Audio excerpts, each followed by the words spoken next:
Now,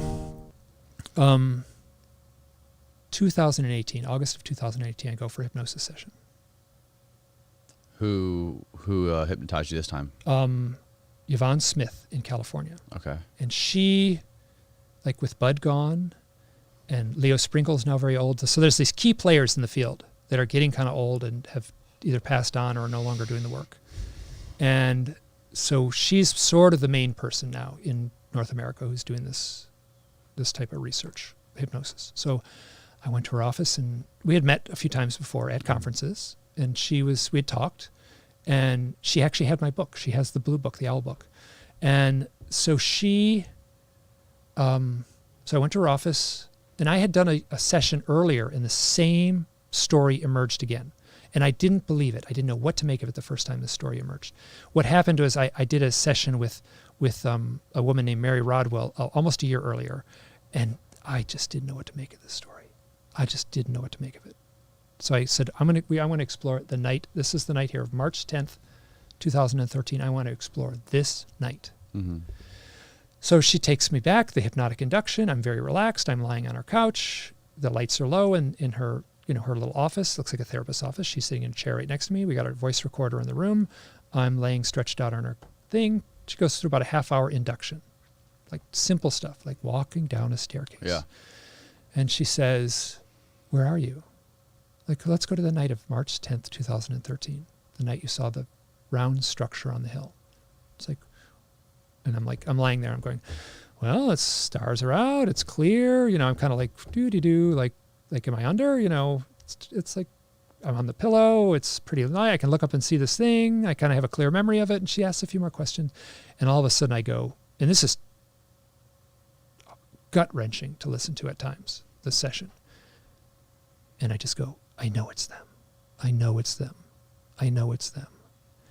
And I was describing the light behind the bush. And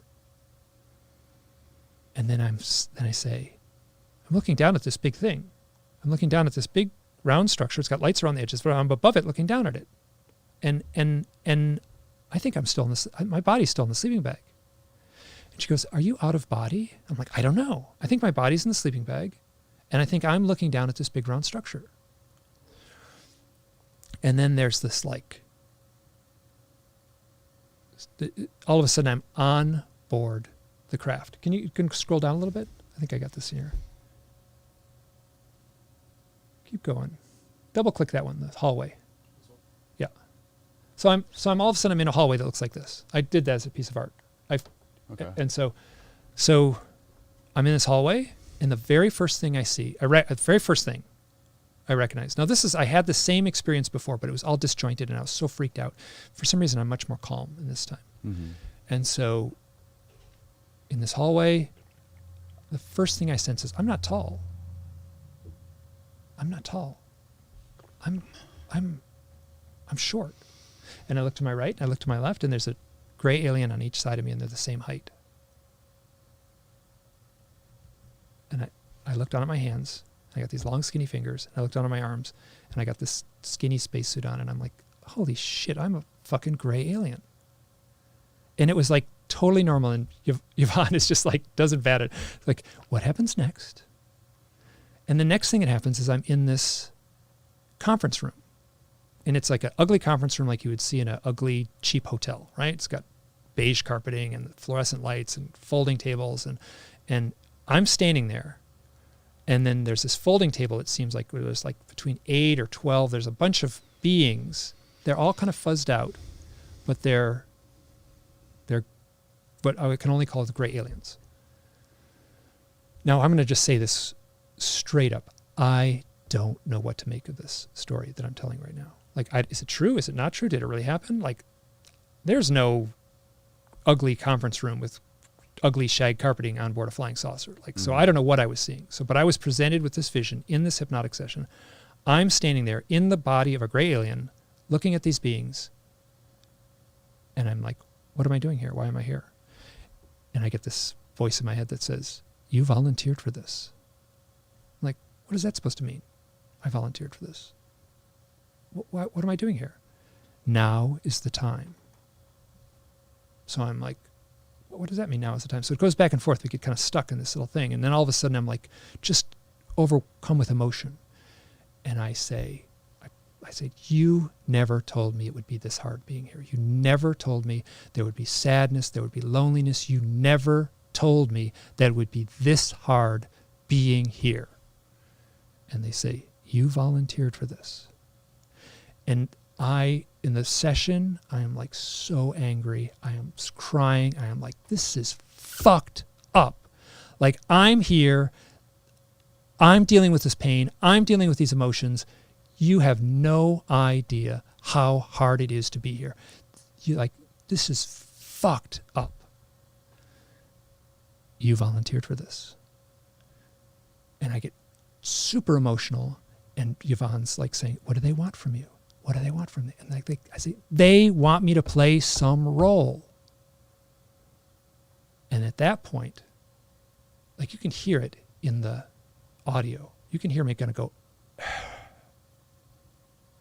And I remember lying on the couch. It felt like my heart stopped. It felt like my stopped breathing. My heart stopped. It felt like I sunk. Like, I was so tense. I was crying. I was screaming. Like, it was ugly, like how angry I was. Really? And I'm all of a sudden I go from totally rigid with anger and fear, like then like just totally relaxed. And there's this long, long silence. And Yvonne says, what happens next? And I said, I think I'm back in the sleeping bag. Now, before we started the session with Yvonne and I said, hey, somewhere in this thing, when I'm like in this vulnerable, unconscious state, you ask me, what's up with the owls? What's up with all the owls? Why owls? She said, okay. So I'm like, I'm back in the sleeping bag. She says, Mike, what is your connection to owls? And without skipping a beat. Now, when you do hypnosis, oftentimes the answers are like really herky-jerky, and they're right. like just a little whisper, and you kind of mumble a lot. And she said, what's up? What's your connection with owls? And I speak very clearly. I say, the owls aren't important. The owls are a sign on a door. The owl is the correct sign for the door, but the owl is not important. It is the door that is important. This was like seared into my mind after. Wow. So, and I say, we are on this side of this door. We are trapped in this tight little claustrophobic hallway. And on the other side of the door is an infinite vastness. And then she asked a few more questions about and I was like, I got to get out of here. This is too much. I got to come out of this. So she brought me out of the hypnosis session.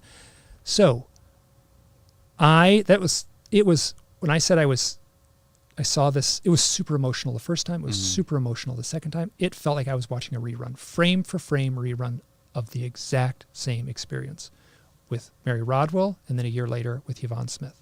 So I had 2 hypnosis sessions. The exact same story emerges. Really? Word for word, frame for frame. It was like watching a rerun. Like, you know, when you like click this, I saw this one before. And then you sit there for a half hour and watch it anyway. I was like,